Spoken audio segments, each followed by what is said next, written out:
Beeksisa Corona virus COVID-19 kan jedhamuun haalaan waan baay'atee jiruuf magaalaa Naayiroobii Islii keessatti nam 29 waan ta'ee jiruuf namuu of eeggannoo addaa akka gaggeessu isiniif dhaamnaa isin beeksisna.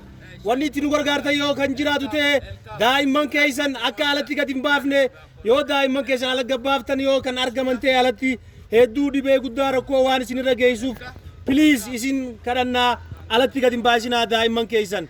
Of eeggannoo guddaa nu godha. Harka keessan qulqulleessuudhaan saamunaan dhiqachuudhaan waan adda addaatiin nuuf beeksisa isiniin jenna obboleen keenya. Wananchi tafadhali wananchi tujichunge. Hatunjui ugonjwa huu uko kona gani mahali hapa Isilii. Tafadhali wananchi wa